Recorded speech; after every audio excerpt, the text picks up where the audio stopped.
Mais qui voilà? Vous êtes de retour? C'est pour une histoire? Allons-y.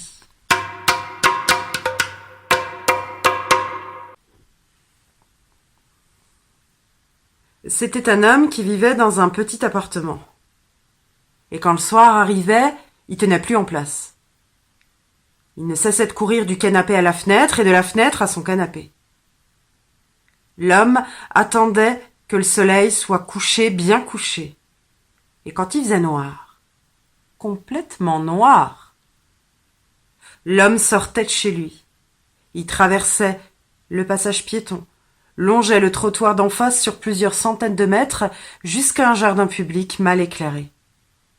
L'homme rentrait dans ce jardin public, et là, derrière un buisson, l'homme retirait sa peau comme on enlève une chaussette.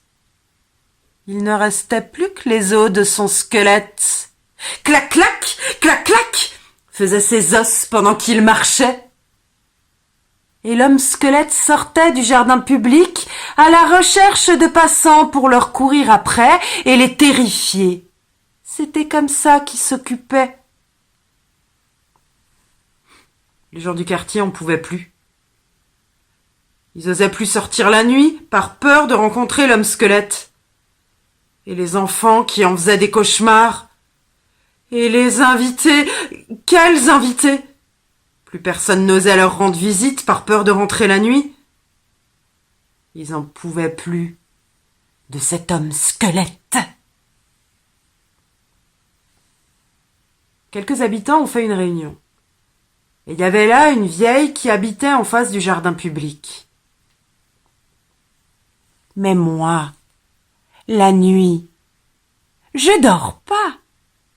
Moi, la nuit, je suis dans ma cuisine, derrière le rideau et je regarde tout ce qui se passe dans la rue. Je peux vous dire ce que je vois quand il fait noir, complètement noir. Il y a un type qui arrive, qui rentre dans le jardin public, et quelques secondes plus tard, c'est l'homme squelette qui en ressort. Moi, je suis sûre et bien sûre que ce type et l'homme squelette sont une seule et même personne.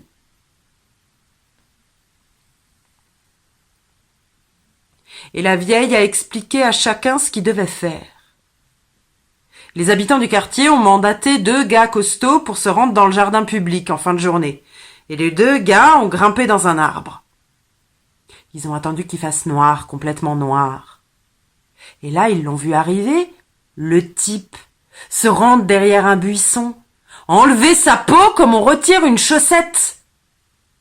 C'était l'homme squelette. Clac, clac, clac, clac, on fait ses os, pendant qu'il se précipitait dans la rue à la recherche de passants à effrayer. Les 2 gars se sont laissés tomber de l'arbre.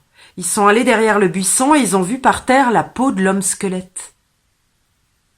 Et comme la vieille le leur avait conseillé, ils ont sorti 2 kilos de sel qu'ils avaient emporté avec eux, là, dans leur sac à dos, et ils ont renversé les 2 kilos de gros sel dans la peau de l'homme squelette.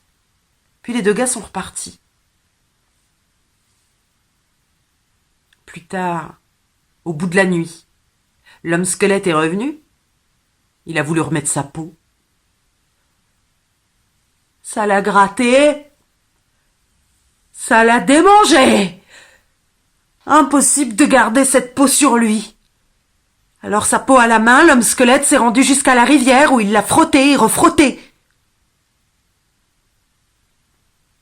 Puis quand l'homme squelette a voulu remettre sa peau, il n'a pas pu. Parce que sous l'action du sel et de l'eau, la peau avait rétréci, devenue trop petite, impossible à enfiler. Et voilà que le soleil se levait déjà. L'homme squelette pouvait pas supporter un seul rayon sur ses os tout blancs.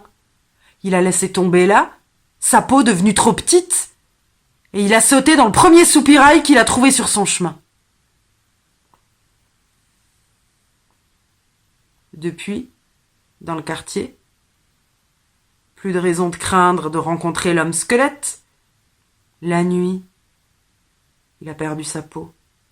Il a disparu, ou presque. Allez faire un petit tour dans la cave, la nuit. Clac, clac, clac, clac, clac, clac.